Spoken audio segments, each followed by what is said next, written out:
یہ حالات، یہ نظام تو ذمہ دار لوگوں کی بدنیتی سے، ان کے ماحول کے بگاڑنے سے بگڑتے ہیں، مالداروں کے حالات بگاڑنے سے یہ حالات بگڑتے ہیں۔ غریب آدمی کب چاہتا ہے کہ وہ جو ہے کسی بڑے ہال کے اندر جو اپنے بچوں کی شادی بیاہ کرے؟ اس کے پاس تو ویسے ہی پیسہ نہیں ہوتا۔ تمہیں یہ پنچایتیں کرنے کی ضرورت نہیں، تم کو یہ میٹنگیں کرنے کی ضرورت نہیں ہے۔ جو تم میٹنگوں کے اندر قانون بناتے ہو، ضابطے بناتے ہو، نظام بناتے ہو، تمہارے قانون، تمہارے ضابطے، تمہارے نظام کی حیثیت کیا ہے میرے نبی علیہ الصلوۃ والسلام کے قانون کے سامنے اور شریعت کے سامنے؟ تمہاری حیثیت ہی کیا ہے؟ بیوقوف بنا رہے ہو عوام کا کہ دھیرے دھیرے حالات ختم ہوں گے۔ تم سنبھل جاؤ، جتنے مالدار لوگ ہیں، جتنے ذمہ دار اور چودھری حضرات یہ اپنے آپ بنے بیٹھے ہیں، جس دن تم سمجھ گئے، تم سنبھل گئے، امت اپنے آپ سنبھل جائے گی۔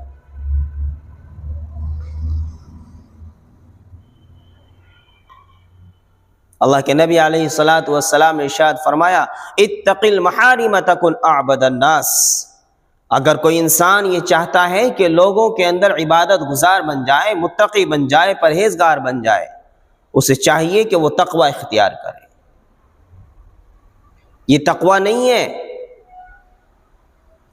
کہ رسموں کے اندر بھی شامل ہو رہا ہے اور نمازیں بھی لمبی پڑھ رہا ہے، گالیاں بھی دے رہا ہے، ادھر قرآن کی تلاوت بھی کر رہا ہے، لوگوں کو تکلیف بھی پہنچا رہا ہے، اور ادھر مسجدوں کے اندر شیرنی تقسیم کر رہا ہے، غریبوں کے گلے گھونٹ رہا ہے، اور علماء کو کھانے کھلا کر اپنے آپ کو متقی اور پرہیزگار سمجھ رہا ہے۔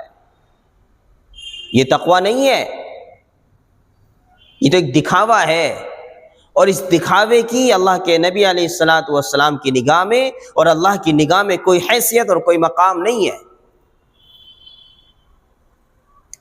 تم لمبی چوڑی دعوتیں نہ کھلا کر غریبوں کی مدد کر دو، ان کی ضرورتیں پوری کر دو، اللہ تبارک و تعالیٰ کل قیامت کے دن میدان محشر میں وہ چاہے گا اپنی مرضی سے بغیر حساب و کتاب کے تمہیں جنت میں داخل کر دے گا۔ تم اپنے یہاں چھوٹے پروگراموں کے اندر جو لاکھوں کروڑوں روپے خرچ کرتے ہو، ان پیسوں سے غریب لوگوں کی بیٹیوں کے نکاح کرا دو، اللہ تبارک و تعالیٰ تمہیں اس سے زیادہ اجر دے گا۔ تم لمبی چوڑی نمازیں نہ پڑھ کر 5 وقتہ نمازوں کا اہتمام کر کر حرام سے بچ جاؤ، اللہ تبارک و تعالیٰ 1000 نوافل سے زیادہ تمہیں ثواب عطا فرمائے گا۔ وہ اہم چیز تو حرام چیزوں سے بچنا ہے، اہم چیز تو حرام واہیات کاموں سے بچنا ہے، کہ جس کے اندر شک و شبہ بھی ہے اس سے بھی اپنے آپ کو بچانا ہے۔